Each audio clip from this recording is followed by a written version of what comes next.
Mr. Imran Khan, Prime Minister of Islamic Republic of Pakistan.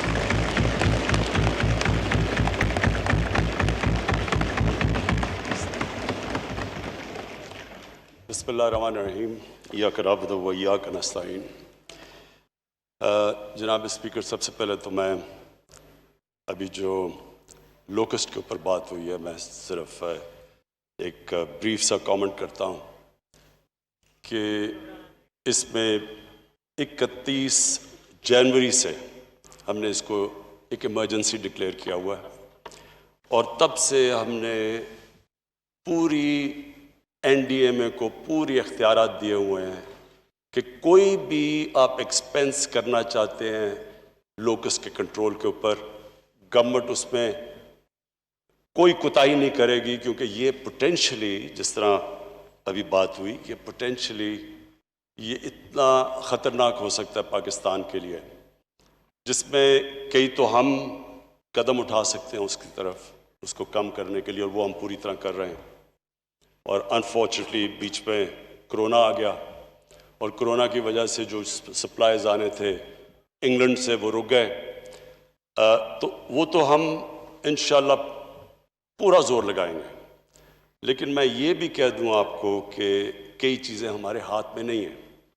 इस वक्त ये horn of Africa के अंदर से, ये जो उधर से लोकस्ट का ये बड़ा अनयूजुअल 25 साल में एक दफ़ा इस तरह का फिनोमेना होता है, तो वो उधर से जो आ रहा है वो एक हमें ख़तरा ये कि हिंदुस्तान से भी और ईरान से भी जो स्वॉर्म आएगा, हम अपना तो कंट्रोल कर लेंगे लेकिन उसका भी किसी को अंदाज़ा नहीं है। तो हम अल्लाह से दुआ करते हैं कि वो हमारे मुल्क पे अपने करम करे और रहम करे, क्योंकि ये एक्चुअली एक बहुत बड़ी थ्रेट है और इस पे इंशाल्लाह एक पूरी कौम मिल के इसका मुकाबला करेगी। अब स्पीकर साहब, मैं जो सब्जेक्ट से शुरू करना चाहता हूँ, मैं 5 पॉइंट्स पे बात करना चाहता हूँ। 5वीं तो कंक्लूजन है, 4 पॉइंट्स पे बात करना चाहता हूँ। जो पहली चीज़ है वो कोरोना का इशू है। स्पीकर साहब, ये जब पाकिस्तान में 26 केसेस हुए तो तब हमने एक्शन लिया। अभी कोई अमवात नहीं हुई थी कोरोना से। 26 केसेस के ऊपर हमने लॉकडाउन किया पाकिस्तान को। और ये मैं आपको कह दूं कि वो जो लॉकडाउन किया, वो क्योंकि एक दुनिया में फिनोमेना था, यूरोप में देख रहे थे, Wuhan province of Wuhan city China के अंदर, उसके अंदर हमने देखा, तो सूबों ने खुद रिएक्ट करना शुरू किया। जब वो बाहर से देखते थे तो सारे सूबों ने अपनी कदम उठाने शुरू कर दिए। तो एक कोई सेंट्रलाइज्ड प्लानिंग उस वक्त नहीं थी।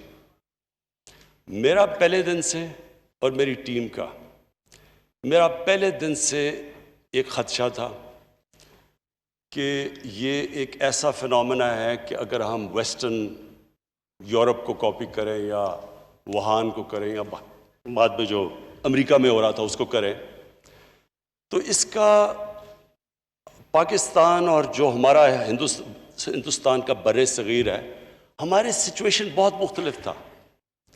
यानी जब सोशल डिस्टेंसिंग की बात करते हैं तो अब न्यूजीलैंड की कई लोग मिसाल देते हैं।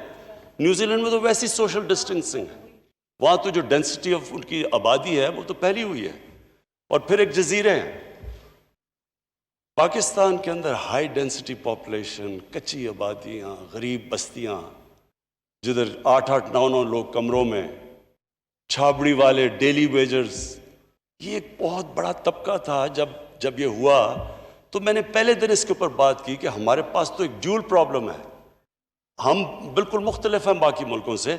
हमारी तरफ एक, हमने लोगों को कोरोना से बचाना है और दूसरी तरफ भूख से बचाना है, जो कि गुर्बत की वजह से लोगों ने मरना है, उससे बचाना है। शुरू में तनकीद भी हमें बड़ी बर्दाश्त की कि लोगों ने कहा और सख्त लॉकडाउन करना चाहिए था। मेरे ऊपर बड़ा प्रेशर था, मेरे अपने लोगों से प्रेशर था, मेरी अपनी कैबिनेट के अंदर लोग समझते थे कि हम वो लॉकडाउन नहीं कर रहे जो होना चाहिए था, जो कि हिंदुस्तान ने कर दिया। जिस तरह का लॉकडाउन नरेंद्र मोदी की हुकूमत ने हमारे बाद किया। और जब अब हमारे पास एक डेटा सामने आ चुका है, क्योंकि नई नई चीज़ें थी, दुनिया भी एक्सपीरियंस से सीख रही थी। दुनिया देख रही थी, हर मुल्क अपने अपने एक्सपेरिमेंट कर रहा था। इंग्लैंड ने पहले उन्होंने कहा कि हर्ड इम्यूनिटी की तरफ जाएंगे, उन्होंने लॉकडाउन नहीं किया। जब केसेस बढ़े उन्होंने पूरा लॉकडाउन किया। ब्राज़ील ने उन्होंने लॉकडाउन नहीं किया, उसके प्रेसिडेंट ने, तो आज वह 50,000 लोग मर चुके हैं, उससे भी ज़्यादा। तो हर मुल्क अपने अपने, किसी को अंदाज़ा नहीं था। मैं आज एक सिर्फ इस कमेंट के ऊपर आज बात करना चाहता हूँ कि बार बार ये कहा जा रहा है कि कन्फ्यूजन थी। स्पीकर साहब, अगर किसी मुल्क की गवर्नमेंट में कन्फ्यूजन नहीं थी, वो हमारी गवर्नमेंट थी पहले दिन से।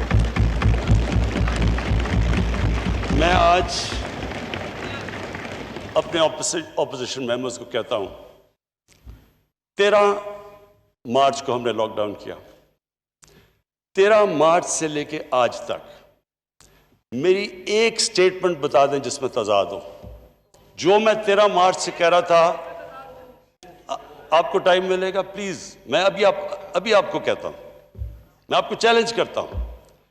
मैंने कॉन्स्टेंटली 2 चीजों पे बात की कि कोरोना अगर आप कर सकते हैं, अगर आपकी सिंगापुर की आबादी है, अगर आपके पास $50,000 पर कैपिटा इनकम है, अगर आपकी नेचुरल सोशल डिस्टेंसिंग है, तो सबसे बेहतरीन चीज उसको रोकने की है कि बिल्कुल कर्फ्यू लगा दो। मैंने तो ये पहले दिन से कहा, लेकिन मैंने ये भी कहा कि जो हमारा मुल्क की कंडीशंस हैं, हमें ये सोचना पड़ेगा कि अगर हम ये करने जा रहे हैं तो वो गरीब तबके के ऊपर क्या इंपैक्ट पड़ेगा। ये कंसिस्टेंट मेरी स्टेटमेंट्स रही हैं। मैं आप कोई उठा के देख, अब तो बड़ा आसान है, सोशल मीडिया पे सारी तकरीरें आपके सामने हैं, कभी कंफ्यूजन नहीं आई। और मैं आज अपनी जो टीम, जो NCOC में हमने टीम बनाई, जिसमें मुख्तलिफ डॉक्टर्स भी थे, हमारे डेटा गैदर करने के भी लोग थे, असद उमर वो लीड कर रहे थे। मैं आज खास इनको खराज तहसीन पेश करता हूं, क्योंकि ये इन्होंने जिस तरह का वो इदारा था, उस इदारे के अंदर हर रोज डेटा कलेक्शन होती थी, दुनिया की ट्रेंड्स देखी जाती थी, डॉक्टर्स का एक्सपर्ट ओपिनियन आता था और वो डॉक्टर्स कंसल्ट करते थे बाकी सूबों के डॉक्टर्स को, बाकी सूबों के साथ कोऑर्डिनेशन कायम की। पहले कोई भी डेटा ही नहीं था, हमें यही नहीं पता था कि हमारे पास कितने वेंटिलेटर्स हैं पाकिस्तान में हॉस्पिटल में, कोई किसी को नहीं पता था। हमें ये कोई इस तरह के, हमारे पास पाकिस्तान में इंटेंसिव केयर बेड्स कितने हैं, ट्रेंड स्टाफ कितना है, ये कोई डेटा अवेलेबल नहीं था। ये NCOC ने हर रोज मीटिंग्स करके डेटा इकट्ठा किया, उन्होंने दुनिया की ट्रेंड्स उसके मुताबिक फिर कोशिश अपने हमारे पेक्यूलियर सर्कमस्टांसेस पे की।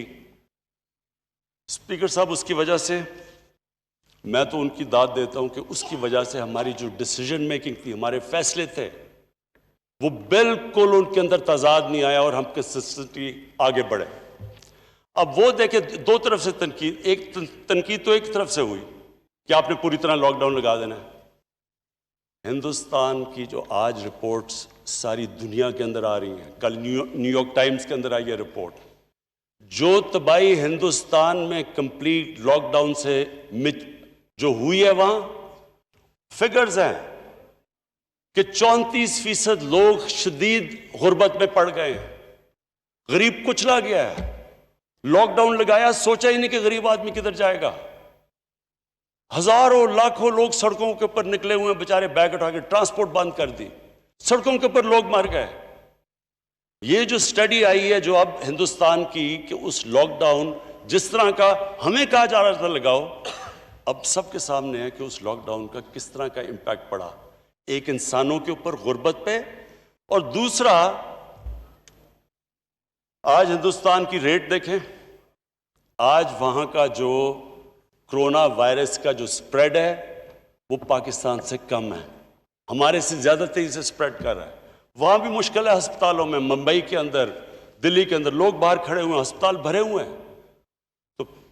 तो मैं आज स्पीकर साहब फिर से अपनी टीम को खराज तहसीन पेश करता हूं। कभी हमारे में कन्फ्यूजन नहीं थी, कभी कोई कन्फ्यूजन नहीं थी। जो हर रोज़ मीटिंग करके अब तक हम यहाँ पहुँचे, लेकिन मैं आज अपनी सारी कौम को ये बताना चाहता हूँ कि ये एक बड़ा मुश्किल मरहला हमारे सामने आज है। हमारा जब हमने ये खोला और क्यों खोला हमने, सबसे पहले हमने खोला कंस्ट्रक्शन। आज सारी दुनिया कह रही है कि लॉकडाउन से नुकसानात ज़्यादा हैं, जो कोरोना का कंट्रोल है वो उतना नहीं होता, नुकसान ज़्यादा होता है। हिंदुस्तान की एग्जाम्पल के अलावा आज आप अमेरिका में देख लें, दुनिया का सबसे अमीर मुल्क, वहाँ देखें न्यूयॉर्क में क्या हुआ। आज 23 स्टेट्स के अंदर कोरोना भी बढ़ रहा है और वो लॉकडाउन भी खोल रहे हैं। जो दुनिया का सबसे अमीर तरीन मुल्क है वो भी ये रियलाइज कर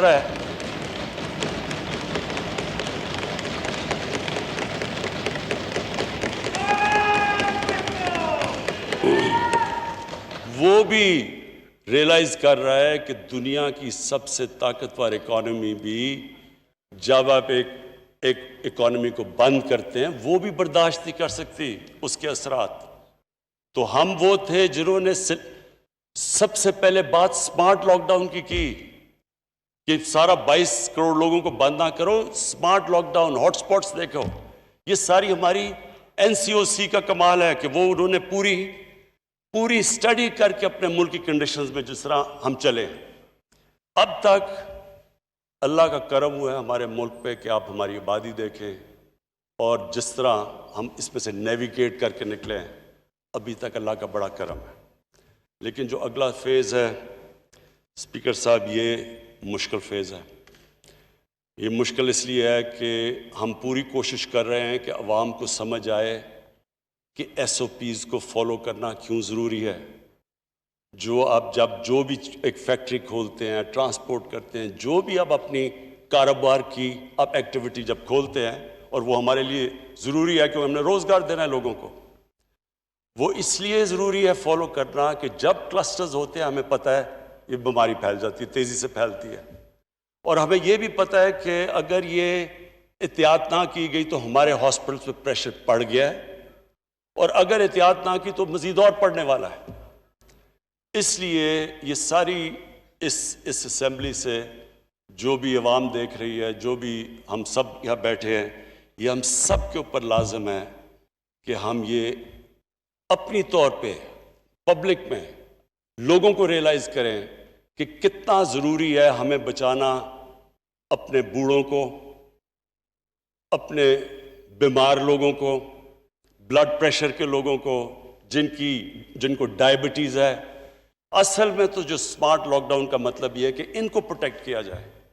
हमें पता है कि आम लोग हमारे, माशाल्लाह हमारे भी यहाँ बैठे हैं, जो लोग रिकवर कर बैठे हैं इससे, लेकिन हमें ये पता है कि जिनके अंदर कोई भी वीकनेस हो, ये एक ऐसी बीमारी है जो कि उनकी जानें ख़तरे में डाल देती है।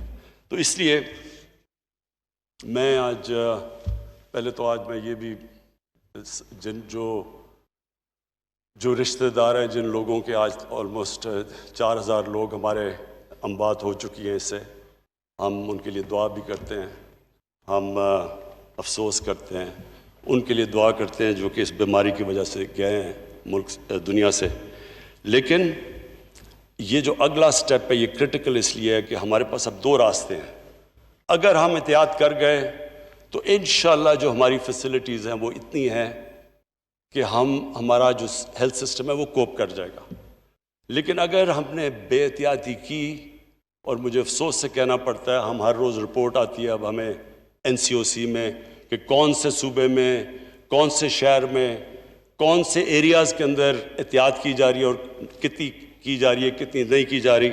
तो इसके ऊपर एक तो हम अपनी ये वॉलंटियर फोर्स है, टाइगर फोर्स, इन सब को हमने लगा दिया है क्योंकि एडमिनिस्ट्रेशन के ऊपर आगे बहुत प्रेशर है, वो थक चुके हैं, तो इनको लगा दिया है SOPs के ऊपर। लेकिन ये हम इन्फोर्स भी करेंगे, ऊपर से हमारे जो NCOC में हॉटस्पॉट्स देख रहे हैं, सिलेक्टिव एरियाज़ को बंद भी करेंगे।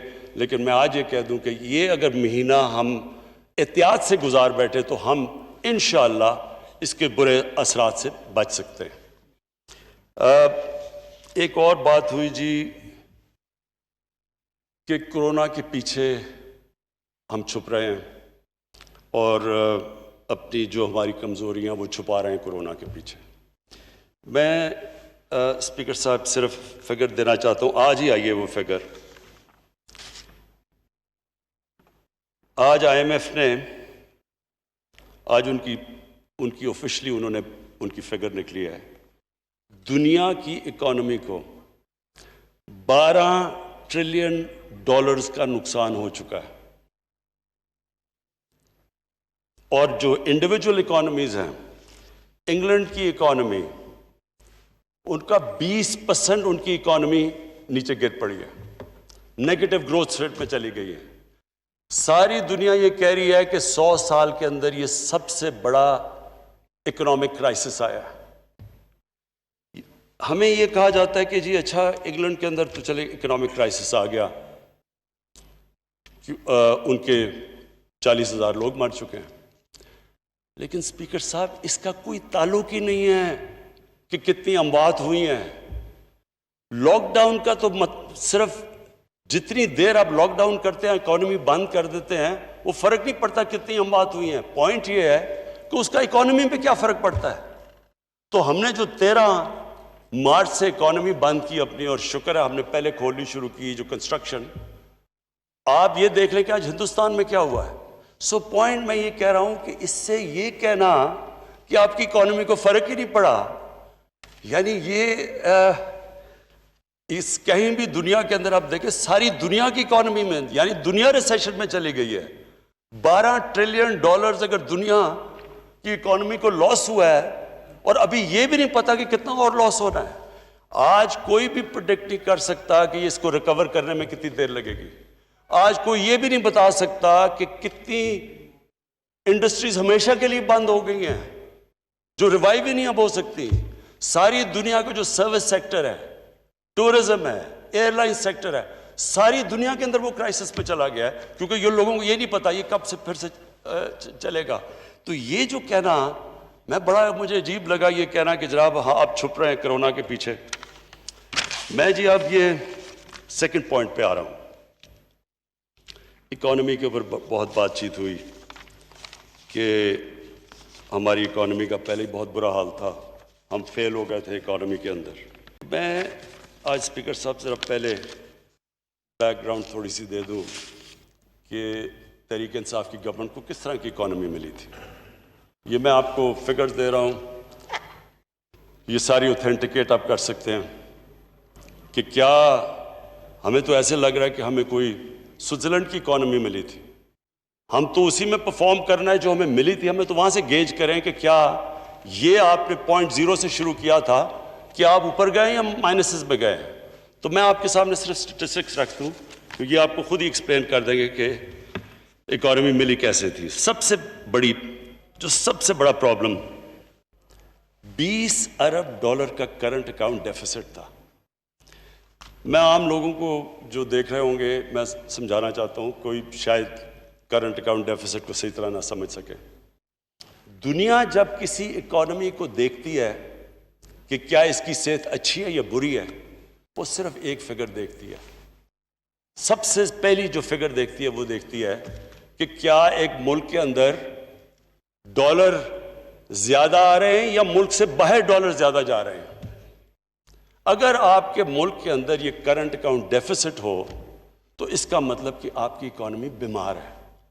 जो हमें इकोनॉमी मिली, ये पाकिस्तान की तारीख का इन डॉलर टर्म्स सबसे बड़ा डेफिसिट था, 20 अरब डॉलर का। उसके बाद, और वो क्यों हुआ, वो हुआ भी क्यों? हमारी जो एक्सपोर्ट्स थी वो 20 अरब डॉलर के ऊपर तकरीबन स्टैग्नेट कर गई, लेकिन जो इंपोर्ट्स थी वो 60 अरब डॉलर पे चली गई। जब इतना बड़ा तजाद इंपोर्ट और एक्सपोर्ट पे हो तो इसका सबसे बड़ा इम्पैक्ट किधर जा रहा था? एक्सचेंज रेट के ऊपर। डॉलर कम हो जाते हैं, डॉलर की कीमत ऊपर, रुपए की कीमत नीचे, तो प्रॉब्लम्स तो सारे उधर से शुरू हो जाते हैं। जब हम आए तो सबसे बड़ा मसला क्या हुआ? महंगाई। अब महंगाई कैसे ना होती? महंगाई जब रुपया पहले 104 पे था, जब हमें मिला जब तक हमारी बारी 122 पे हो गया और वो हमारा जाके एंड में रुपया पहले गिरा और फिर स्टेबलाइज कर गया जो हमने कदम उठाए। लेकिन जो उसका इम्पैक्ट पड़ा जब सारी इंपोर्ट्स महंगी हो गई, जब आपका रुपया कमजोर हुआ और जब तेल की कीमत महंगी हो गई, उसका इम्पैक्ट बिजली पे सब पे पड़ गया। तो स्पीकर साहब, वो मुल्क में लोगों में गुर्बत में इजाफा होना था, वो मुश्किल वक्त आना था जब ये एडजस्टमेंट होनी थी। लेकिन ये हमने तो इनहेरिट की थी, ये हमने तो नहीं इतना बड़ा ये डेफिसिट दिया। अब दूसरा जी, जो कर्जे गए, लायबिलिटीज 2013 में 16 ट्रिलियन 16,000 अरब रुपए का कर्जा था। जब हमारी बारी आई तो वो टोटल लायबिलिटी 30,000 अरब पे पहुंच गई। पहला साल जो हमने जितनी भी टैक्स कलेक्शन की, वो पहला साल वैसी मुश्किल था, आधा उसका चला गया इनके कर्जों की किस्तें, इनके लिए हुए कर्जों की किस्तें अदा करने में। खुद सोचे कि उसके बाद कितना पैसा रह गया सारा मुल्क चलाने के लिए। जो रिजर्व्स थे इनके 20 अरब डॉलर के रिजर्व्स थे, वो क्रैश करके 10 अरब डॉलर पे आ गए जब हमें गवर्नमेंट मिली। और मैं आपको ये भी बताऊं कि हाल ये था शुरू में कि हमारे पास पैसे नहीं थे, जो लायबिलिटीज थी, जो एक्सटर्नल लायबिलिटीज थी, हमारे पास पैसे नहीं थे। स्पीकर साहब, दुनिया में गए, अपने दोस्तों के पास गए, पैसे मांगने गए कि जनाब हमारे पास रिजर्व नहीं है, हमारी मदद करें। देखिए स्पीकर साहब, मैं इस मुल्क का सबसे बड़ा फंड रेजर हूं, 30 साल से पैसे इकट्ठे कर रहा हूं। मुझे कभी शर्म नहीं आई पैसे इकट्ठे करते हुए, जब मैं पाकिस्तानियों से पैसे इकट्ठे करता हूं अपने मुल्क के लिए,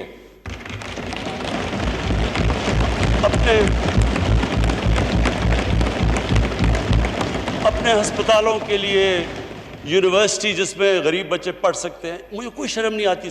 सैलाब के लिए, जलजले के लिए, तो अपने लोगों से पैसे इकट्ठे कर रहा हूं, शौकत खानम के लिए।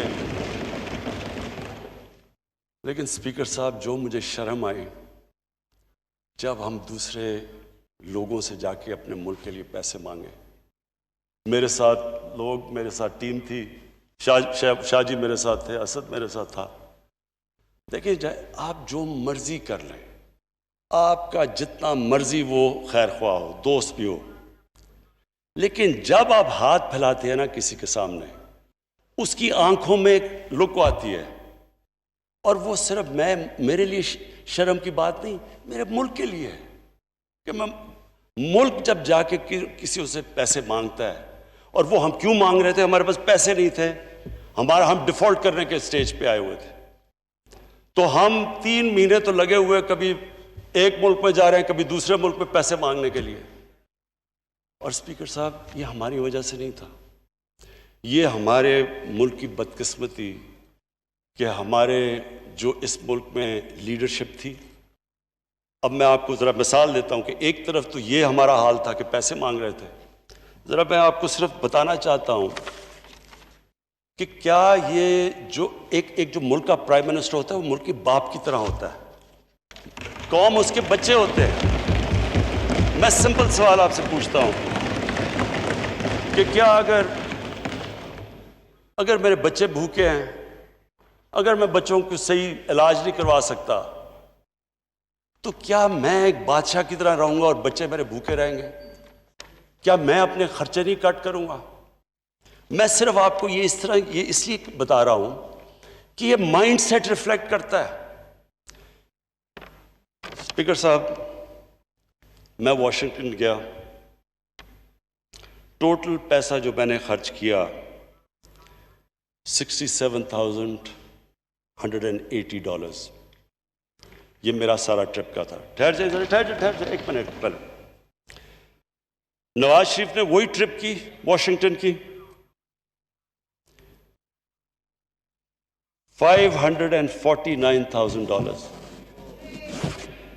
आसिफ जरदारी ने वो ट्रिप की $752,000। अब मैं सिर्फ ये पूछ रहा हूं कि क्या वहां जाने से, इतने ज़्यादा पैसे खर्च करने से, क्या उनके हुक्मरानों ने समझा होगा कि ये जो कितने ज़बरदस्त लोग हैं, ये कितने बड़े होटल में ठहर रहे हैं। एक तरफ आप पैसे मांग रहे हैं उनसे, दूसरी तरफ आप उस तरह ठहर रहे हैं। मैं आपको कहता हूं कि वेस्टर्न डेमोक्रेसी के लीडर इतना पैसा खर्च ना करें जो ये हैं। आगे आ जाए जी, यूएन की विजिट। आसिफ जरदारी ने खर्च किया $1.3 मिलियन, $13 लाख। नवाज शरीफ ने खर्च किया $11 लाख।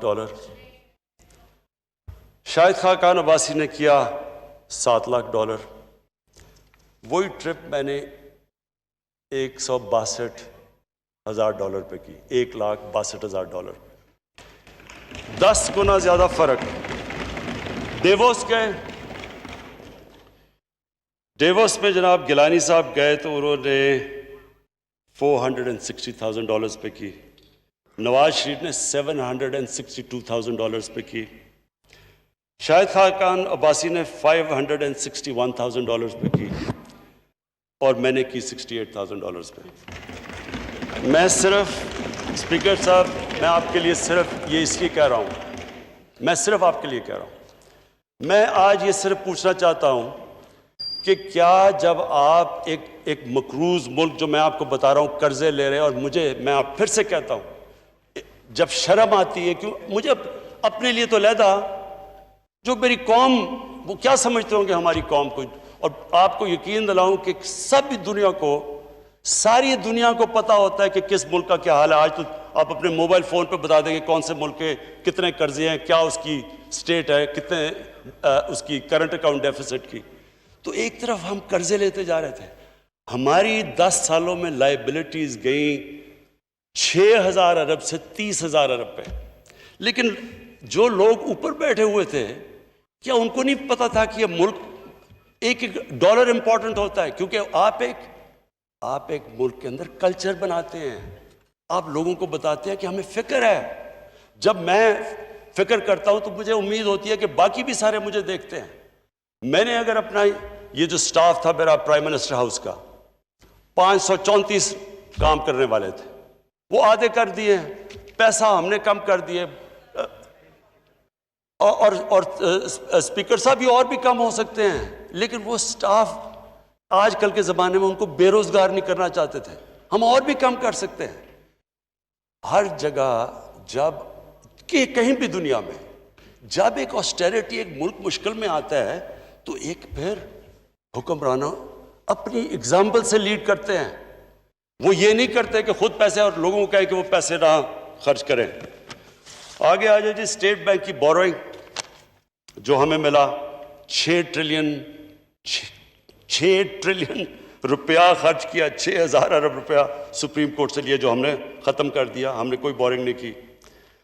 फिर जी जो 70% जो कर्जे थे, 70% वो शॉर्ट टर्म थे, हमने आके उल्टा कर दिया। हमारे आज 76% कर्जे लॉन्ग टर्म हो गए, हमने वो चेंज कर दिया डेट का, क्योंकि शॉर्ट टर्म ज़्यादा महंगे होते हैं। मैं सिर्फ ये याद करा रहा हूं कि ये सिचुएशन था क्या। सर्कुलर डेट, इन्होंने 2013 में सारी सर्कुलर डेट 480 या जितनी भी थी, इन्होंने वापस कर दी। उसके बाद जब हमें मिली गवर्नमेंट, 1.2 ट्रिलियन रुपीस की सर्कुलर डेट पहुंच गई, 1200 अरब। कॉन्ट्रैक्ट्स, अब हम फंस कैसे गए? सारे कॉन्ट्रैक्ट्स पहले के साइन हुए हैं। हमारे दौर में तो, मुझे करेक्ट कर दे अगर उमर यूब यहाँ बैठा है, कि हमारे दौर में तो एक विंड पावर के कॉन्ट्रैक्ट हैं जो कि 4 या 5 सेंट पे हुए हैं, बाकी तो सारे पुराने कॉन्ट्रैक्ट्स थे। तो एक तो उधर फंस गए। बिजली महंगी प्रोड्यूस हो रही है, बेच रहे हैं सस्ते, बीच में सर्कुलर डेट आ गई। उसके बाद गैस के 15 साल का कॉन्ट्रैक्ट हमने एलएनजी का कर लिया, वो हमने तो नहीं किया। अब वो गैस उससे आधी कीमत की बिक रही है, उससे भी कम, लेकिन हम 15 साल हमने तो नहीं किया। तो ये लायबिलिटीज के साथ, तो मैं ये सिर्फ पहले बताना चाहता हूं कि इस बोझ के साथ पाकिस्तान मिला था। जो मुझे ये बताया जा रहा था कि जनाब ये तो सारा कुछ किया, ये जवाब हमारे से मांगे जा रहे, जवाब तो उनको देने चाहिए जो इस स्टेट पे पाकिस्तान छोड़ के गए थे। अब हमने क्या किया? हमारा करंट अकाउंट डेफिसिट, जो मैं फिर से सबको कहता हूं कि एक चीज होती है जब दुनिया आपको तरफ देखती है तो वो देखती है कि क्या आपका करंट अकाउंट सरप्लस पे, डेफिसिट पे। 20 अरब डॉलर से आज 3 अरब डॉलर पे हमारी करंट अकाउंट डेफिसिट आया। प्राइमरी डेफिसिट का मतलब ये कि आपने अपने खर्चे और अपनी आमदनी को बैलेंस, नुकसान में फायदे में है। प्राइमरी माइनस कर्जे, यानी जो आपने कर्जों की किस्तें अदा करनी है, जो कि कर्जे पिछलों ने लिए हुए थे। इस बारी हमारा प्राइमरी डेफिसिट सरप्लस पे तो नहीं आया लेकिन लेवल हो गया। हमारा प्राइमरी डेफिसिट खत्म हो गया। और मैं समझता हूं ये इसलिए कि हमने सारी अपनी ऑस्टेरिटी कैंपेन की, हमने अपने खर्चे कम किए। हमारी गवर्नमेंट के, हमारी फेडरल गवर्नमेंट के खर्चे कम किए। हमने पाकिस्तान आर्मी को कहा, पहली दफा पाकिस्तान की फौज नहीं, ये दूसरी दफा है कि उन्होंने रियल टर्म से अपने खर्चे कम किए, जबकि हिंदुस्तान अपने खर्चे बढ़ा रहा है। इसलिए कि सारे मुल्क ने फैसला किया कि हमारे पास पैसे नहीं हैं।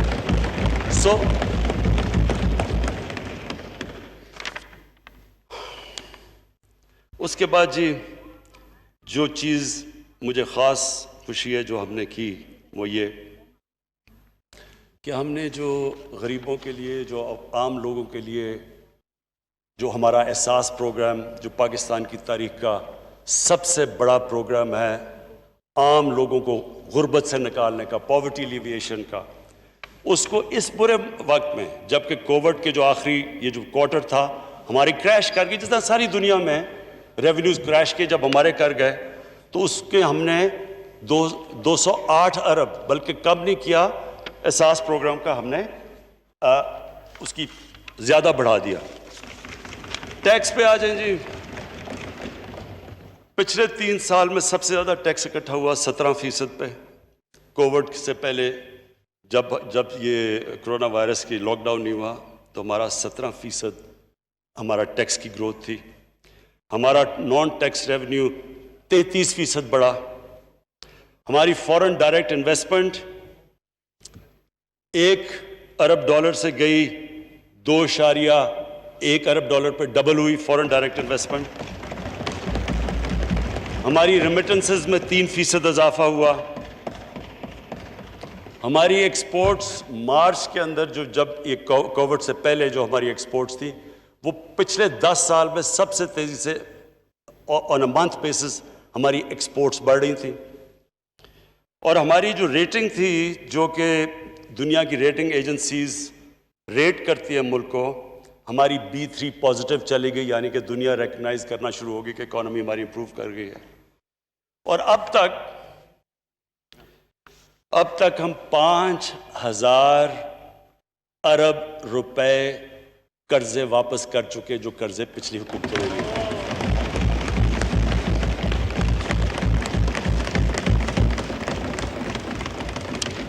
अब जी मैं आपको वे फॉरवर्ड बताता हूं कि ये जो आजकल हालात हैं, मुश्किल हालात हैं, सब जानते हैं, इनकी सारी दुनिया को प्रॉब्लम है, हमें अकेले को नहीं है।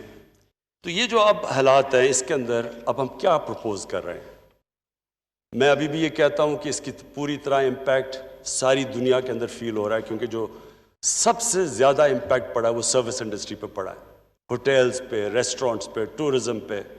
हमारे इलाके हैं कई, और मुझे ख़ास तौर पे अफसोस होता है हमारे जो पहाड़ी इलाके हैं, वहाँ सिर्फ वो डिपेंड करते हैं, नॉर्दर्न एरियाज़ हैं हमारे, वो डिपेंड करते हैं कि 4-5 गर्मियों के महीने में जो वो अपनी आमदनी इकट्ठी करते हैं।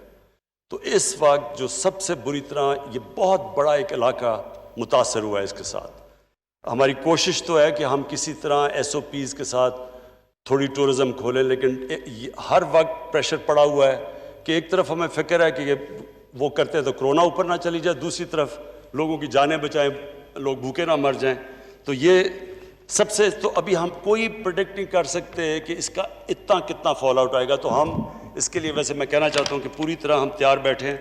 हमने स्पेशल रिजर्व किए हुए हैं कि अगर हमें ज़रूरत पड़े तो हम पैसे यहाँ इस्तेमाल करें। तो नंबर 1, हमने जो सबसे पहले अपना जो इकॉनमी का शोबा खोला वो था कंस्ट्रक्शन। इस वक्त पाकिस्तान की तारीख में कभी भी कंस्ट्रक्शन सेक्टर को इतना ज़्यादा इंसेंटिवाइज नहीं किया जो आज किया गया। 30 अरब रुपया तो हमने सिर्फ रखा हुआ है कंस्ट्रक्शन इंडस्ट्री के लिए आसानियां पैदा करने के लिए उनको, ताकि सस्ते कर्जे मिल जाएं, ताकि वो हमारे जो एक ड्रीम है कि हम इस मुल्क में अफोर्डेबल हाउसेस यानी उन लोगों के लिए घर बनाएं जो बेचारे घर अफोर्ड नहीं कर सकते, उसके लिए 30 अरब रुपया रखा हुआ है ताकि उनको सब्सिडाइज रेट के ऊपर मिले इंटरेस्ट, ताकि वो अगर जो आसान किस्तों में वापस कर सके, वो लोग जो कभी खरीद नहीं सकते घर उनको मौका मिल जाए। तो ये जो कंस्ट्रक्शन है सबसे ज़्यादा कभी भी कंस्ट्रक्शन इंडस्ट्री को इस तरह के इंसेंटिव्स नहीं दिए गए। ये हमारा नंबर 1 है। दूसरा एग्रीकल्चर, अब तक 50 अरब रुपया हमने रखा है। हमने इनकी खादों की कीमतें भी हमने सब्सिडाइज की हैं, पानी के ऊपर भी काम कर रहे हैं। लेकिन ये एग्रीकल्चर जो सेक्टर है, इस गवर्नमेंट ने फैसला किया है, अभी फ़खर इमाम ने आपसे पता नहीं कितनी इसके ऊपर तफसील में बात की है, हमारी अब सारी कॉन्सेंट्रेशन ये है कि कंस्ट्रक्शन और एग्रीकल्चर को हम आज प्रायोरिटाइज करें और इसके ऊपर पूरा जोर लगाएं।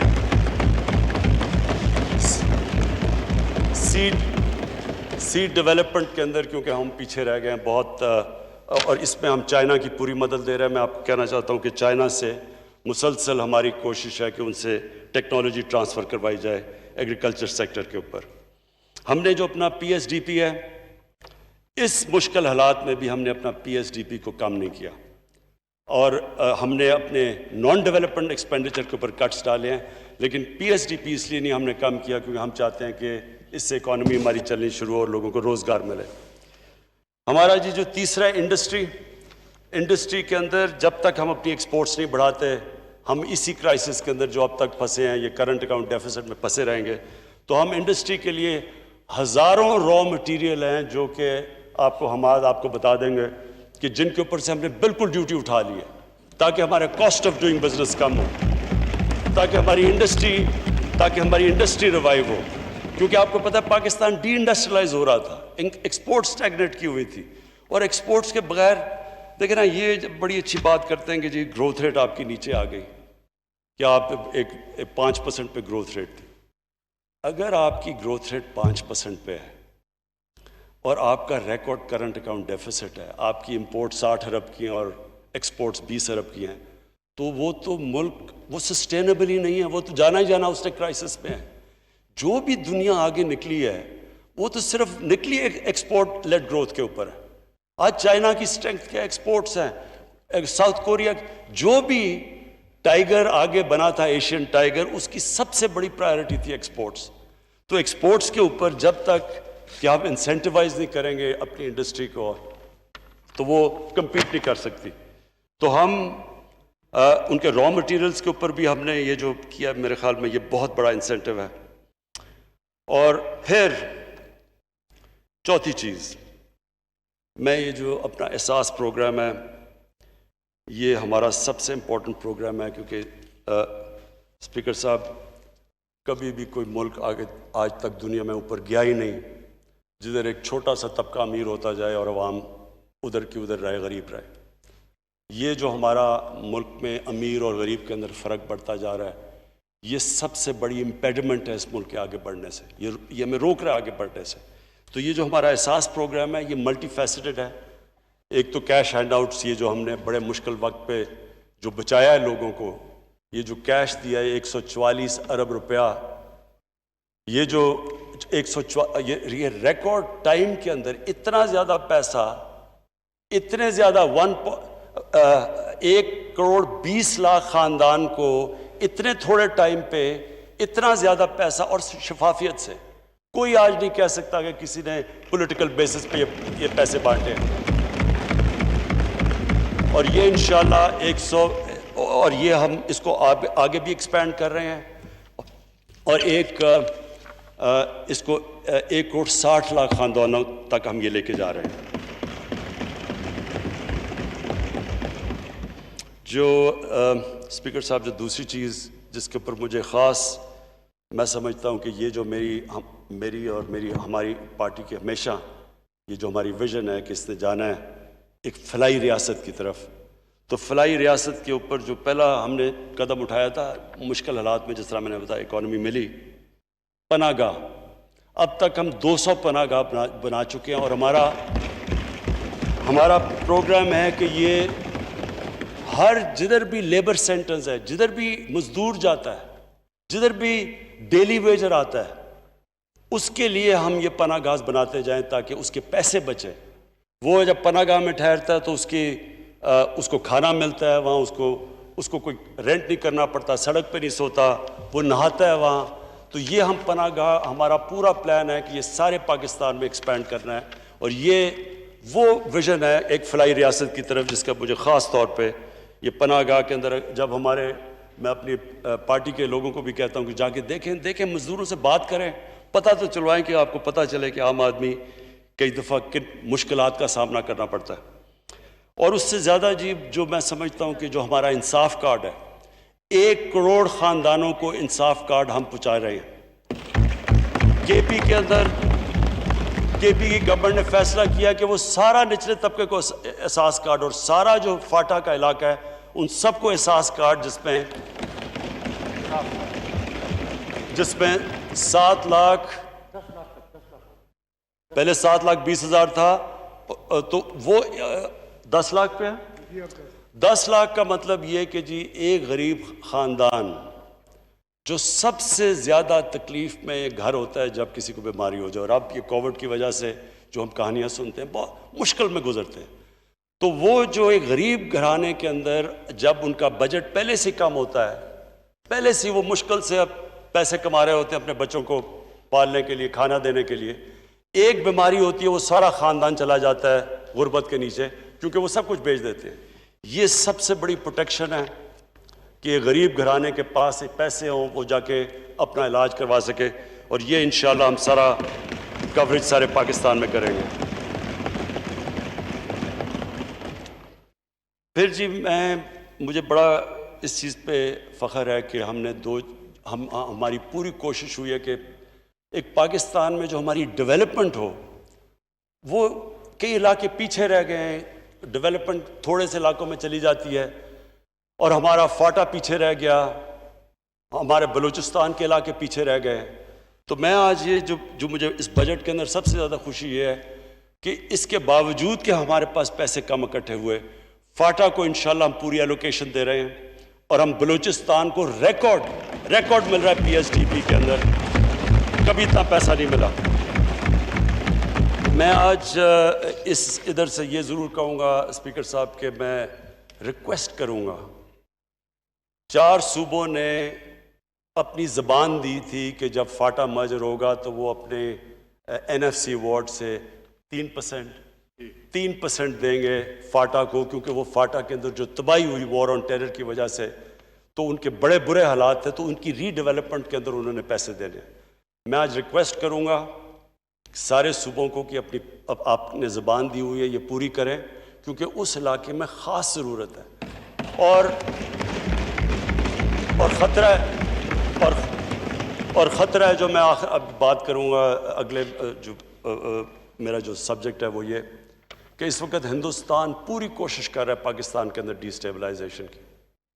आज हिंदुस्तान को सबसे ज़्यादा ये जो एक एक्सट्रीमिस्ट, एक वो गवर्नमेंट जो कि एक इंतहा पसंद गवर्नमेंट, जो बिल्कुल इस वक्त उनका सिर्फ गोल ये है कि किसी तरह पाकिस्तान को सबक सिखाया जाए और पाकिस्तान को गिराया जाए। ओपनली उनके थिंक टैंक्स के अंदर ओपन टीवी के ऊपर वो बात करते हैं, तो उधर से वो जो हमें ख़तरा है और जो उन्होंने किया भी ऑपरेशंस वो करते हैं हमारी सॉफ्ट वैली या उधर से फाटा से।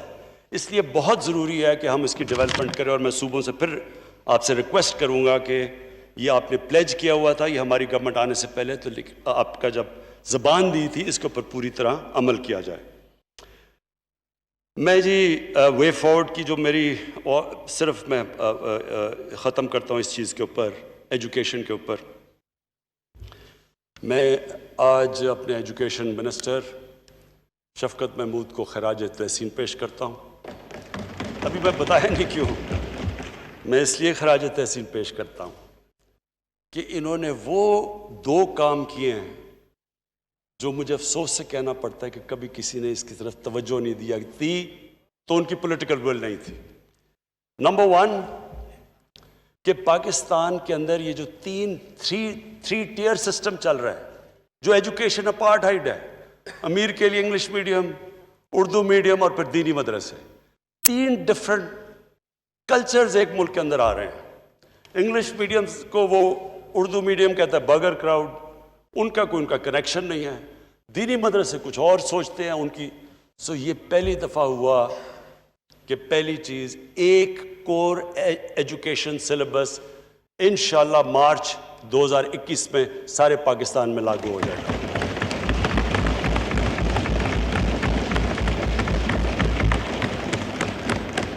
इसमें इन्होंने बड़ी कंसल्टेशंस की हैं, बड़ी मुश्किल प्राइवेट स्कूल सबको बैठा के, मेरे ख्याल में एक ये बहुत बड़ी अचीवमेंट है। और दूसरी कि दीनी मदरसों को मेन स्ट्रीम में लाना, ये पहले भी कोशिशें हुई हैं। तकरीबन 25 लाख बच्चे पढ़ते हैं दीनी मदरसों में। आज तक किसी ने नहीं सोचा कि वो क्यों नहीं मेन स्ट्रीम में आ सकते, वो क्यों नहीं डॉक्टर्स इंजीनियर्स बन सकते। दीन पढ़ें लेकिन बाकी और चीज़ें भी करें। तो ये जो बड़ा इन्होंने कंसल्टेशन से, दीनी मदारिस से, पूरी कंसल्टेशन से अब ये आया कि उनको भी साथ साथ अपनी सिलेबस के वो भी सब्जेक्ट्स पढ़ाए जाएंगे, ताकि वो भी उनके ऑप्शंस हों कि सोसाइटी में वो जो भी करना चाहे वो कर सके। मेरी आखिरी 2 पॉइंट्स हैं जी फॉरेन पॉलिसी के ऊपर। मैं ये समझता हूँ कि इस गवर्नमेंट की जो सबसे बड़ी कामयाबी है वो फॉरेन पॉलिसी में।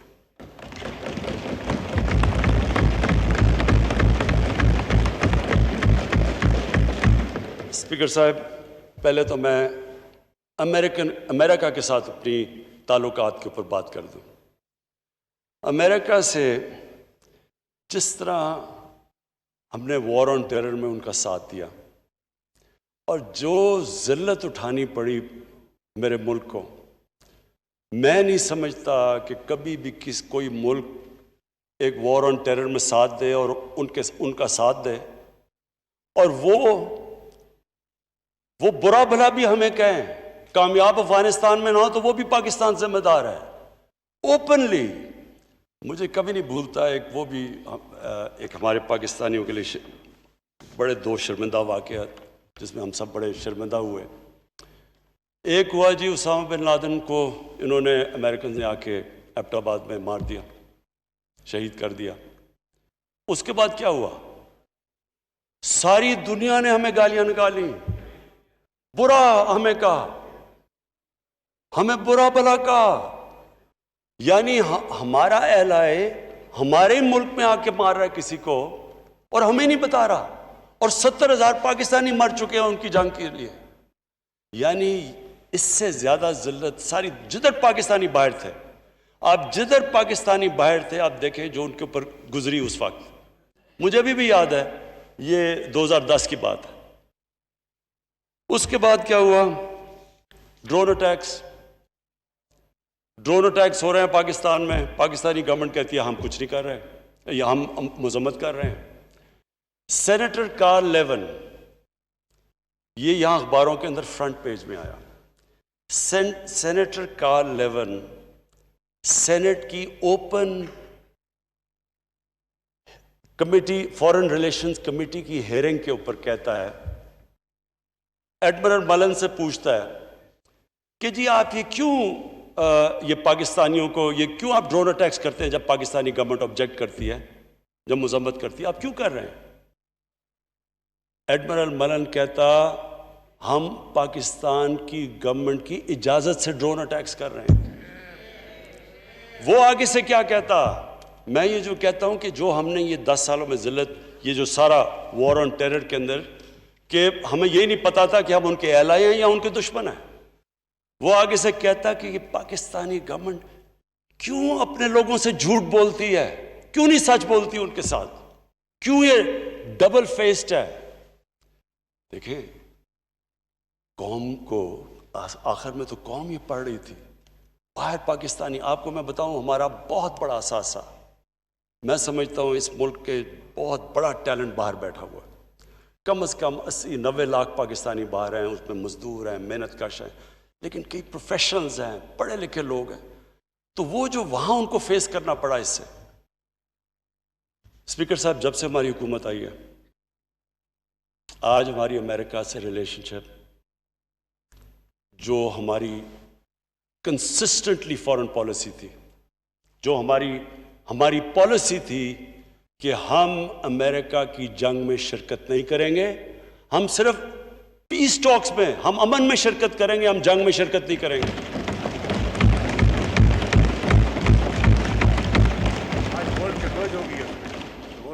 आज ये था कि उनका जो सबसे हार्ड लाइन, सेनेटर लिंडजी ग्रैम, वो पाकिस्तान आता है और पाकिस्तान आके स्टेटमेंट देता है कि जो तहरीक इंसाफ और इमरान खान कह रहा था, there is no military solution, there is only political solution, endorse करता है।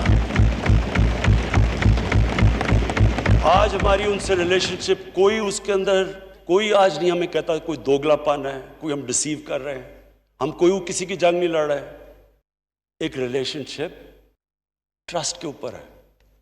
मैं ये नहीं कह रहा कि हमारा कोई इसकी वजह से कोई पाकिस्तान को हमें कहना कि जी हमें उनसे कोई एड ले या कुछ ले, एक तो मुझे ये भी शर्म आती है, सारा वक्त हम ये एक्सपेक्ट करते हैं, लेकिन हमारी रिलेशनशिप अब हमें वो कोई जलील नहीं कर रहा। वहाँ हमें जब भी वो मैं जो डोनाल्ड ट्रंप मिला है, इज्जत दी है उसने कोई हमें कोई कहा नहीं कि जी मेरे लिए बल्कि रिक्वेस्ट करता है कि हमारी मदद करो अफगानिस्तान में अमन लाने के लिए।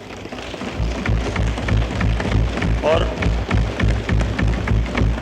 स्पीकर साहब, मैं बड़ा आज अपनी हुकूमत को, अपनी फॉरेन पॉलिसी को, अपने फॉरेन मिनिस्टर को, इन सब को फिर खराज तहसीन पेश करता हूँ कि आज सब एक्नॉलेज करते हैं कि पाकिस्तान का बहुत बड़ा हाथ है जो अफ़गानिस्तान में पीस टॉक्स की तरफ जा रहा है, और दुआ करते हैं अल्लाह से कि अफ़गानिस्तान में अमन हो, ताकि हम पाकिस्तान का और अफ़गानिस्तान का बहुत फ़ायदा है अमन में, क्योंकि हमारे साथ सारा सेंट्रल एशिया खुल जाता है ट्रेड के लिए, और फ्यूचर तो ट्रेड की है। मैं जी दो और जो हमारी फॉरेन पॉलिसी में, एक हमारे सऊदी अरेबिया से बड़े ज़बरदस्त ताल्लुकात हैं, हमेशा रहे हैं, उन्होंने मदद भी की। दूसरी तरफ ईरान हमारा हमसाया है। हमने पूरी कोशिश की और कर रहे हैं कि किसी तरह सऊदी अरेबिया और ईरान के अंदर ये जो फैलाया जा रहा है, और मैं आपको ये यकीन दिलाता हूँ कि ये ऐसे स्पॉयलर्स हैं, वो चाहते हैं कि इधर कॉन्फ्लिक्ट हो। सारे मुसलमान दुनिया में उठा के देख लें, लिबिया से देखें, हर जगह तबाही मची हुई है, सीरिया में देख लें, अफ़गानिस्तान में भी अभी थोड़ा ठीक हो रहा है, सोमालिया, तो वो चाहते हैं कि यहाँ एक कॉन्फ्लिक्ट हो जाए। मैं बड़े फ़ख्र से कहता हूँ कि हमें दोनों ने रिक्वेस्ट किया, ईरान ने भी रिक्वेस्ट किया, सऊदी अरेबिया ने भी रिक्वेस्ट किया कि आप कोशिश करें कि हमारे ताल्लुकात बेहतर करें, और हम कर रहे हैं कोशिश, हालांकि उसके अंदर प्रॉब्लम्स हैं, क्योंकि और प्लेयर्स भी इसके अंदर वो चाहते नहीं। लेकिन बात यह है कि पाकिस्तान आज वो मुल्क नहीं है जो हमें अक्यूज़ किया जाता था कि कभी किसी में जंग में शिरकत कर रहे हैं, कोई जंग, कभी किसी मसले का हल नहीं होता। हम वो मुल्क इंशाल्लाह बनेंगे जो लोगों को इकट्ठा करेंगे, मुल्कों को, और इंशाल्लाह मुसलमानों को इकट्ठा करने की कोशिश करेंगे। मेरा आखिरी फॉरेन पॉलिसी पे पॉइंट, इंडिया। देखिए जी, मैंने यहाँ जब पहले तो हमने कोशिश की हिंदुस्तान से, आप सबको पता है, क्योंकि मैंने बात भी की नरेंद्र मोदी से कि कश्मीर का हमारा इशू है, तो ये हम बातचीत से हल कर लें, और ट्रेड में अगर हमारा कश्मीर का इशू हल हो जाए तो बहुत बड़ी एडवांटेजेस हैं, दोनों मुल्कों को बड़ी एडवांटेजेस हैं। गुर्बत अगर कम करनी है तो ट्रेड आपस में कर दो। सारी दुनिया में ये साबित हुआ है कि जितनी ट्रेड बढ़ती है उतनी स्टैंडर्ड ऑफ लिविंग ऊपर चली जाती है।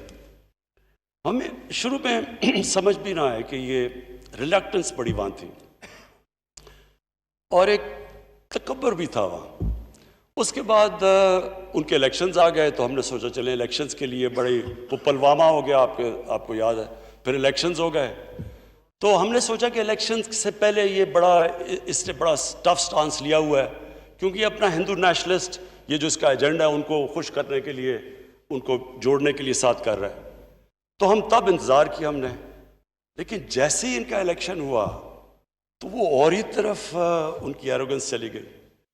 और फिर जब 5 अगस्त को इन्होंने कश्मीर में ये जो इलीगली कश्मीर को अनेक्स करके और आर्टिकल 370 ख़त्म किया, तो मुझे याद है यहीं मैंने एक तकरीर की और मुझे अपोजिशन ने तनकीद की कि जी आप क्या तारीख़ की बातें कर रहे हैं, आपने तो तारीख़ का सबक बता दिया। स्पीकर साहब, अब वो पीछे चले जाएं उस दिन, तो मैंने वो क्या कहा था? मैंने ये कहा था कि हमारा मुकाबला ये कोई इंटरेस्ट के अगेंस्ट नहीं है, ये इंडिया अपने इंटरेस्ट नहीं प्रोटेक्ट कर रहा, हमारा एक आइडियोलॉजी के खिलाफ मुकाबला है।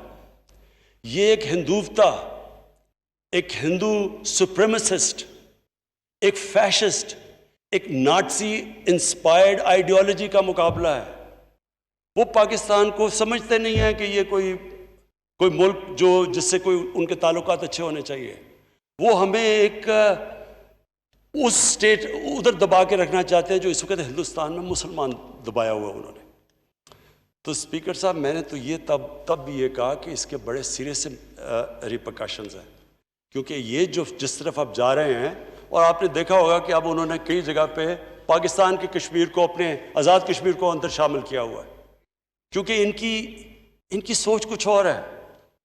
और उसके बाद मैं यूनाइटेड नेशंस गया, उधर मैं खुद लीडर्स को मिला, सारे हेड्स, ट्रंप इंक्लूडेड, जिसने कहा मैं कश्मीर में मीडिएट करूंगा, सबको मैंने समझाया कि हिंदुस्तान में एक बहुत बड़ा एक अजाब आ गया है, सिर्फ मुसलमानों पे नहीं, ये हिंदुओं के ऊपर भी बहुत बड़ा अजाब है। ये जो आदमी आ गया है, ये एक फैनेटिक है, जिसने गुजरात में जो किया था, एक चीफ मिनिस्टर ने इजाजत दी 3 दिन के लिए, मुसलमानों को जिस तरह कत्ल किया, औरतों को रेप किया, 1 लाख लोग रेफ्यूजी हुए, तभी समझ आ जानी चाहिए थी ये नॉर्मल आदमी नहीं है।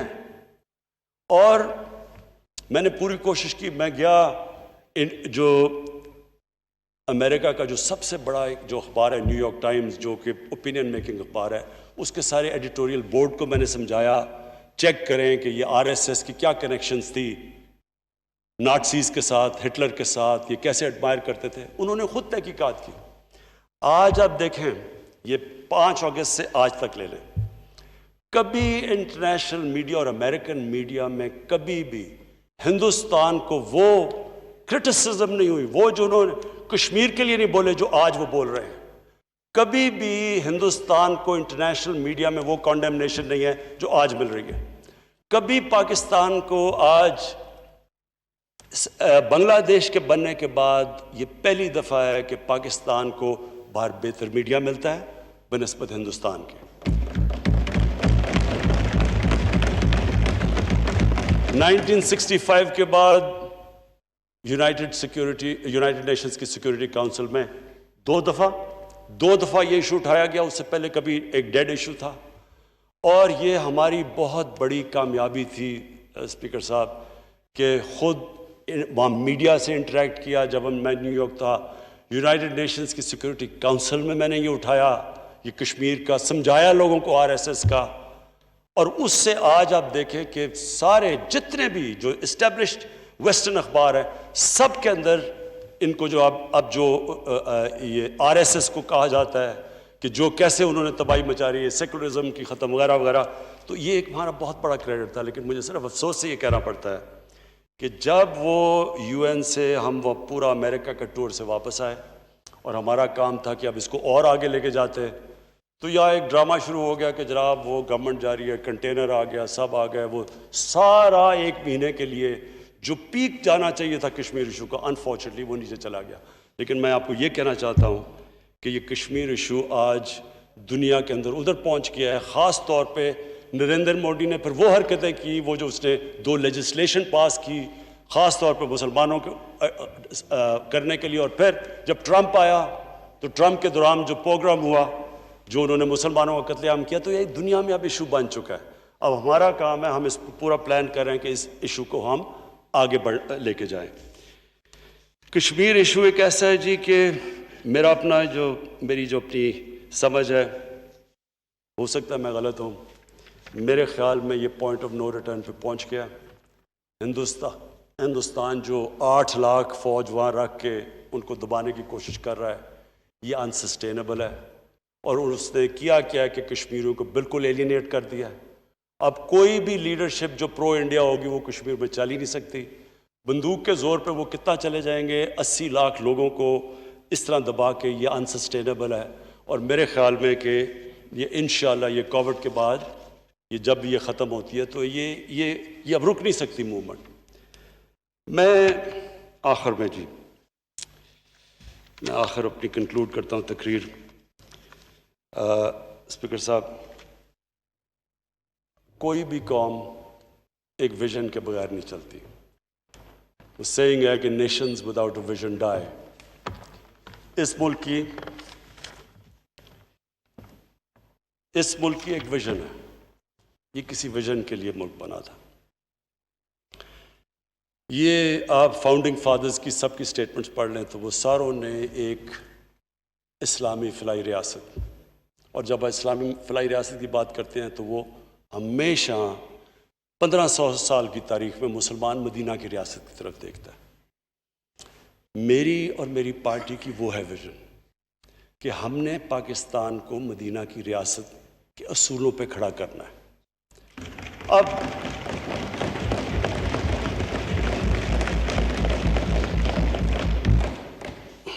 स्पीकर साहब, जब से हमारी गवर्नमेंट आई है, कहीं कोई पहाड़ पे एक्सीडेंट होता है तो किधर है जी मदीना की रियासत। कहीं कोई बीमारी होती है, कोविड आती है, मदीना की रियासत किधर है।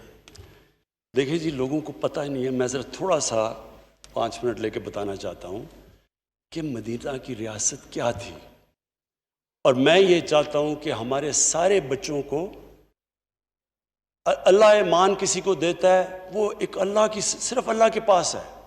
अल्लाह ने किसी को जुरिस्डिक्शन नहीं दी किसी को ईमान दे। नबी सल्लल्लाहु अलैहि वसल्लम को भी अल्लाह ने कहा कि तुम्हारा काम है कि सिर्फ पैगाम देना। हिदायत क्या वो इंसान में ईमान आता है, वो अल्लाह की जुरिस्डिक्शन है। लिहाजा कुरान में दीन में कोई ज़बरदस्ती नहीं है। हमारा दीन एक ऐसा दीन है जिसमें हम कई दफ़ा गलत हरकतें करते हैं कि जी ज़बरदस्ती किसी के, ये तो अल्लाह का एक ख़ास उसकी ख़ास नेमत है कि वो किसी को ईमान दे दे या ना दे। लेकिन हमारे यूथ को पता होना चाहिए कि इस बेसिस ये स्टेट बनी क्यों थी। इल्लामा इकबाल की क्या सारी फ़िलॉसफी थी। कायद आज़म जिसको लोग और तरह देखते जी, बड़े लिबरल आदमी थे, कायद आज़म क्यों कहते थे कि हमारी कॉन्स्टिट्यूशन उस वक्त कहते 1400 साल पहले बनी थी मदीना में। एक मदीना की रियासत के कई असूल थे। नंबर 1 असूल, नंबर 1 इंसानियत थी। दुनिया की तारीख की पहली फलाई रियासत बनी थी। एक स्टेट ने जिम्मेदारी ली थी अपने गरीब लोगों की, और वो जो पैटर्न फॉलो करता है, और जो भी मेरा ये कंटेंशन है आज की स्पीकर साहब, जो भी मदीना के रियासत के असूलों पे चलेगा वो कौम उठ जाएगी, चाहे वो मुसलमान हो या ना हो। आज स्पीकर साहब, चाइना, और मैं ये बड़ा फख्र से कहता हूँ कि हमारे सबसे बेहतरीन ताल्लुकात चाइना से आज हैं। और मैं इसलिए कहता हूँ कि हम जो चाइना के एक्सपीरियंस से हम सीख सकते हैं, दुनिया में और किसी मुल्क से नहीं सीख सकते। चाइना ने वो किया जो मदीना की रियासत में हुआ। हमारे नबी सल्लल्लाहु अलैहि वसल्लम ने कमज़ोर तबके को ऊपर उठा के एक अजीम कौम बना दी। चाइना ने 30 साल में 70 करोड़ लोगों को गुर्बत से निकाल के आज वो दुनिया की सबसे तेजी से इकॉनमी, यानी सारी दुनिया को पता है कि चाइना को आपको it's a matter of time कि चाइना दुनिया की सबसे बड़ी पावर बन जाए। तो हुआ क्या, अल्लाह की भी बरकत उस कौम पे आती है जो अपने गरीब कमज़ोर तबके की मदद करता है। तो इसलिए हमारा जो एहसास प्रोग्राम है, इंशाल्लाह ये सिर्फ अभी तो इमरजेंसी कैश, इसका पूरा हमने प्रोग्राम बनाया हुआ है कि हमने किस तरह अपने कमज़ोर तबके को ऊपर उठाना है। उसका जो दूसरा मदीना की रियासत का दूसरा जो बहुत बड़ा प्रिंसिपल था वो था मेरिट। एक किताब है अंग्रेज़ी की, किसी को मौका मिले तो पढ़े, द अरब कॉन्क्वेस्ट उसका नाम है, वो लिखती है कि कैसा क्या हुआ कि नबी सल्लल्लाहु अलैहि वसल्लम जंग बदर, जी जी जी जी जी जी जी Please, स्पीकर साहब, Madam, please. स्पीकर साहब, प्लीज मेरी जरा ये बात सुन लें, ये मैं ख़त्म कर रहा हूँ अपनी तकरीर। जी मैं सिर्फ ये कंक्लूड कर रहा हूँ कि वो एक फिनोमेना था, हमारे सारे यूथ को हमारी यूनिवर्सिटीज़ में हमारे बच्चों को पढ़ाना चाहिए। लोगों को पता ही नहीं है वो क्या ट्रांसफॉर्मेशन हुई कि एक कौम जिसको कोई पूछता नहीं था, 2 एम्पायर से वो कौम दुनिया की इमामत करना शुरू कर दिया। 30 साल के बाद, यानी मदीना की जो हिजरत हुई 623 में, उसके 30 साल के बाद वो दुनिया की सबसे अजीम पावर बन गई। तो क्या हुआ? तो कुरान में हमें अल्लाह कहता है कि उनकी ज़िंदगी से सीखो, उनकी सुन्नत पे चलो। तो मदीना की रियासत उनकी सुन्नत थी। उन्होंने क्यों, हमें अल्लाह ने जो कुरान में सारी चीज़ें हमारी बेहतरी के लिए हैं, तो इस कौम की बेहतरी के लिए भी वो, जिस तरह इलामा इकबाल कहते हैं कि मुसलमान उठता ही तब है जब वो उन प्रिंसिपल्स पे चला जाता है। तो स्पीकर साहब, वो जो हुआ, वो जो वहाँ हुआ, वहाँ सबसे बड़ी चीज़ थी ये जो किताब मेरिट। हुआ क्या? जो एकदम, जो अब जब वो किताब पढ़ेंगे, ये जो कि कैसे वो एकदम फैल गए, जो अच्छा करता था वो ऊपर आ जाता था। कोई किसी की जात कुछ नहीं थी, किधर से आया, बादशाह है, शहजादा है, कोई फर्क नहीं। उन्होंने सिर्फ और सिर्फ, उनकी स्ट्रेंथ थी उनकी मेरिट। एक माशरे में मेरिटोक्रेसी आ गई।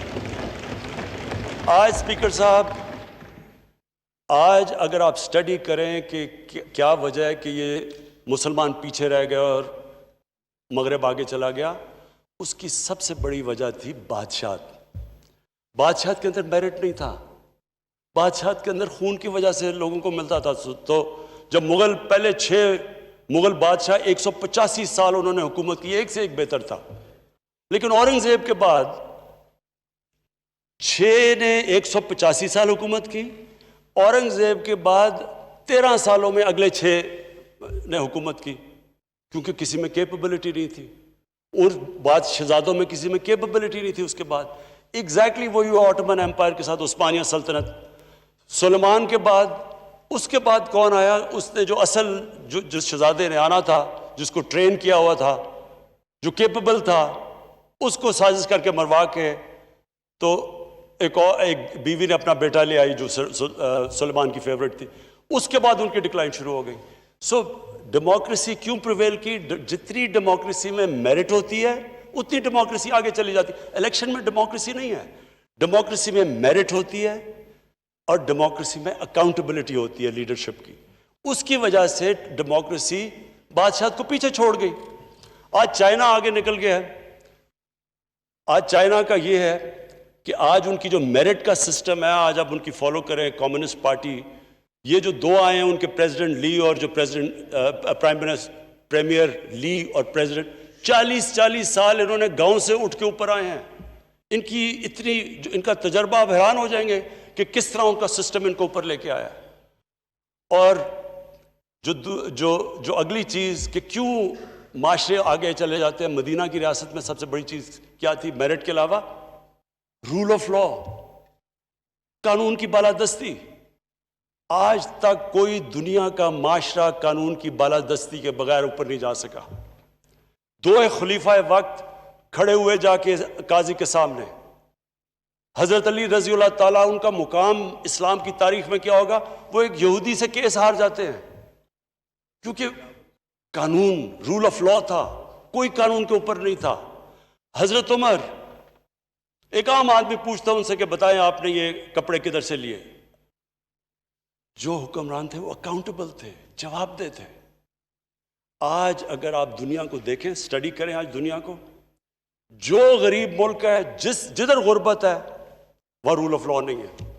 कोई मुझे मुल्क बता दें, अफ्रीका के अंदर मुल्कों के पास हीरो हैं, पैसे हैं, मिनरल्स हैं, सब कुछ है, तेल है, गुर्बत की इंतहा है।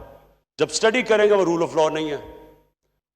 वहां लोग, उनके हुक्मरान सारे, आप इनकी पूरी स्टडी करें, उनके भी हुक्मरान वहां से पैसे चोरी करके बाहर के मुल्कों में ले जाते हैं। जब तक आप रूल ऑफ लॉ नहीं लेके आते और रूलर्स अकाउंटेबल नहीं है, ये जो सारा प्रोसेस शुरू हुआ था वेस्टर्न डेमोक्रेसी का, ये जो वेस्टमिंस्टर की है, वो मैग्ना कार्टा से शुरू हुआ था। वो क्या था? बादशाह को कानून के नीचे लाना, वो प्रोसेस शुरू हुआ था। तो हम आज पाकिस्तान में ये अपने ज़हन में डाल रहे हैं कि कोई मुल्क आज तक जब तक उनके जो हुक्मरान हैं उनको मुल्क के कानून अप्लाई नहीं करते और वो अकाउंटेबल नहीं है, वो जवाबदेह नहीं है, वो मुल्क तरक्की नहीं कर सकता। आज तकरीबन 1 ट्रिलियन 1000 अरब डॉलर गरीब मुल्कों से जाता है अमीर मुल्कों में हर साल, और इसमें से एक तो ट्रेड सरप्लस होता है क्योंकि उनके ज़्यादा चीज़ें वो हम खरीदते हैं उनकी, लेकिन दूसरा जो रूलिंग एलीट्स मुल्क से पैसा चोरी करके बाहर बेचती हैं, ये सबसे बड़ी वजह है कि उन मुल्कों में गरीब अमीर में भी फर्क हो जाता है और गरीब मुल्क और अमीर मुल्कों में फर्क हो जाता है। स्पीकर साहब, मेरा कोई किसी से लड़ाई नहीं है।